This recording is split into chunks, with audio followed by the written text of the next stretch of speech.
Assalamualaikum warahmatullahi wabarakatuh. Perkenalkan, nama saya Rahmanur Azhara. Di sini saya akan mempresentasikan PowerPoint saya yang bertemakan komponen-komponen pendidikan. Adapun tugas ini saya buat guna memenuhi tugas dari mata kuliah pengantar ilmu pendidikan yang mana MK ini diampu oleh Bapak dosen Dr. Hendra Wijaya, SAG MPDI. Saya mahasiswa program Sisi Pendidikan, guru sekolah dasar, Fakultas Keguruan dan Ilmu Pendidikan Universitas PGRI Palembang. Adapun subtema yang akan kita bahas, yang pertama yaitu pengertian komponen pendidikan, yang kedua macam-macam komponen pendidikan, yang ketiga hubungan timbal balik antar komponen pendidikan, dan yang keempat kesimpulan.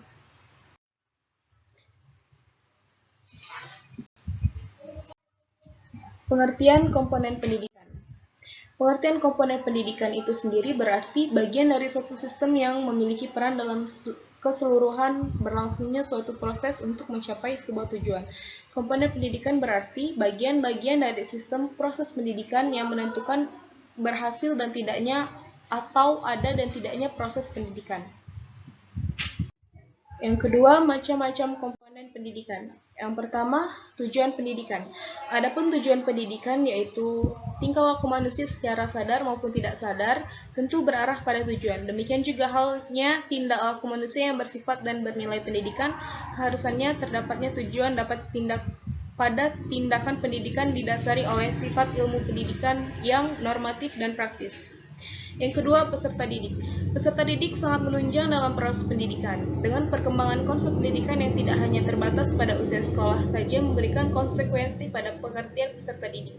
Kalau dulu orang mengkonsumsikan peserta didik terdiri dari anak-anak pada usia sekolah, maka sekarang peserta didik dimungkinkan termasuk juga di dalamnya orang dewasa. Yang ketiga, pendidik. Di sini banyak sekali pendidik, yaitu bisa dari orang dewasa, orang tua, guru atau pendidik di sekolah, dan pemimpin masyarakat dan pemimpin keagamaan. Yang keempat, metode pendidikan. Dalam interaksi pendidikan tidak terlepas dari metode atau bagaimana pendidikan dilaksanakan. Terdapat beberapa metode, yaitu metode diktatorial, metode liberal, dan metode demokratis. Yang kelima, isi pendidikan atau materi pendidikan. Isi pendidikan memiliki kaitan yang erat dengan tujuan pendidikan. Untuk mencapai tujuan pendidikan perlu disampaikan kepada seluruh peserta didik isi atau materi yang biasanya disebut kurikulum dalam pendidikan formal. Macam-macam pendidikan tersebut terdiri dari pendidikan agama, pendidikan sosial, pendidikan keterampilan, pendidikan jasmani, dan lain-lain. Yang keenam, alat dan fasilitas pendidikan. Alat dan fasilitas pendidikan sangat dibutuhkan dalam proses pendidikan. Dengan adanya fasilitas-fasilitas pendidikan, maka proses pendidikan akan berjalan dengan lancar sehingga tujuan pendidikan akan mudah dicapai. Misalnya laboratorium lengkap dengan alat-alat percobaannya, internet, dan lain-lain.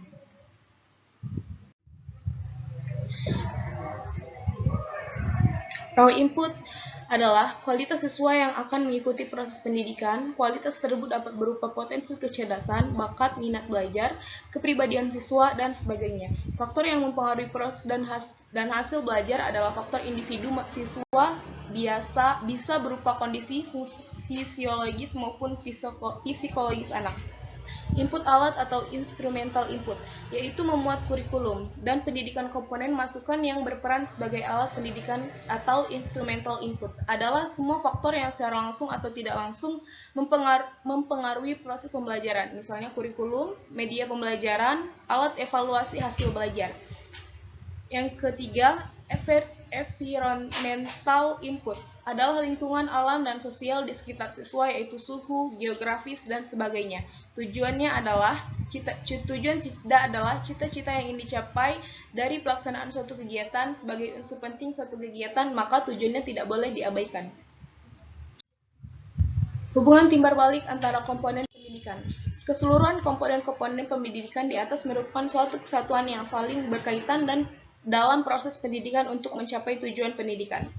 Input mentah atau raw input, yaitu peserta didik. Input alat instrumental input berarti kurikulum pendidik, atau input lingkungan atau environmental input berarti keadaan cuaca, situasi keamanan masyarakat, dan lain-lain, yang secara langsung maupun tidak langsung dapat mempengaruhi proses pendidikan. Yang keempat, kesimpulan. Dari pembahasan di atas, dapat disimpulkan bahwa komponen-komponen yang dapat memungkinkan terjadinya proses pendidikan meliputi: satu, tujuan pendidikan; yang kedua, peserta pendidikan; yang ketiga, peserta didik; yang ketiga, pendidik; yang keempat, metode pendidikan; yang kelima, isi pendidikan; dan lingkungan pendidikan. Keseluruhan komponen-komponen tersebut merupakan suatu kesatuan yang saling berkaitan dalam proses pendidikan untuk mencapai tujuan pendidikan. Mungkin itu saja yang dapat saya presentasikan. Kurang dan kurangnya saya mohon maaf. Saya akhiri, wabillahi taufiq wal hidayah. Wassalamualaikum warahmatullahi wabarakatuh. Terima kasih.